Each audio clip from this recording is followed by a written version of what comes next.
would be humiliating to lose to a candidate whose trustworthiness is doubted by 60% of registered voters. That's nearly two-thirds. Statistically, Clinton is trusted by just one of the John Mayer trio, which is insane because, by definition, two of the John Mayer trio, to some extent, trust John Mayer.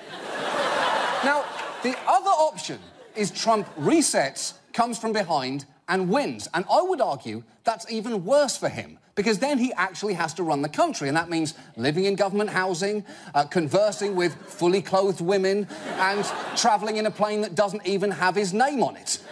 Just this week, he tried to seem more presidential by apologising and distributing disaster relief, and he looked miserable. And that's pretty much all that being president is.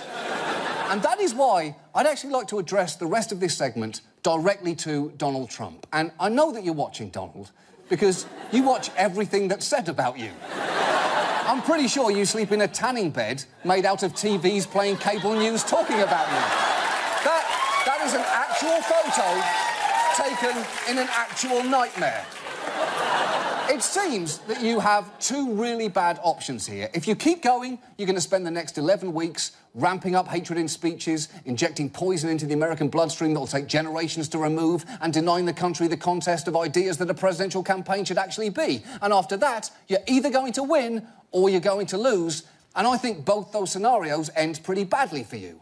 Which is why, Mr. Trump, Donnie, Doniel, I would like to propose to you a third option, and that is drop out. Simply drop out and tell America this entire candidacy was a stunt, a satire designed to expose the flaws in the system. And the thing is, you could actually make a fairly decent case for that.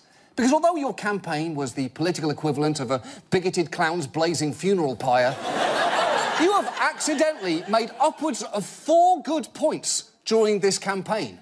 Last year, when your opponents criticised you for donating to Democrats, you said this.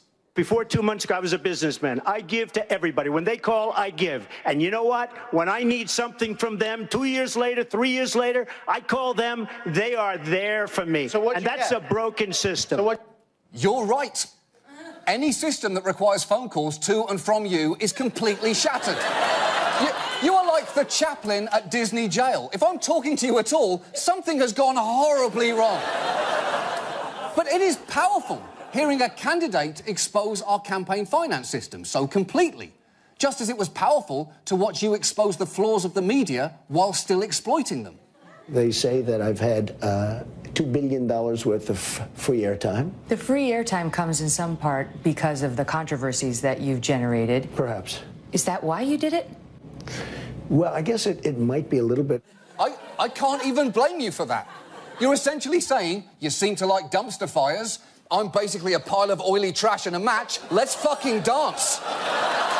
And that might actually be your wisest insight since you encouraged your Twitter followers to love thine enemy. I mean, you didn't use those words exactly, of course.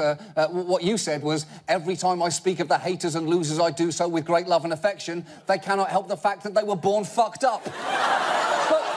But that sentiment was, in its own way, Christ-like. And you could even argue you've effectively exposed the lengths to which politicians will go to appease their party's base. Because think about it. Top Republicans refused to withdraw their support for you even after you feuded with the Gold Star parents, seemingly insinuated that gun activists could assassinate Hillary Clinton, and encouraged Russia to hack your opponent's emails. All these politicians would have stuck by you if you slapped the 6-year-old orphan of a dead veteran with a giant blunt while yelling "legalize it" and eating a bald eagle burrito. But perhaps most powerfully of all, Mr. Trump, Donathan, you didn't just expose the flaws in our political system. You exposed the flaws in us. Just think about how triumphant it would feel to say on national television, I openly ran on a platform of impossibly ignorant proposals steeped in racial bigotry and nobody stopped me. In fact, you embraced me for it. What the fuck was that about? That would be one of the most powerful political speeches of all time.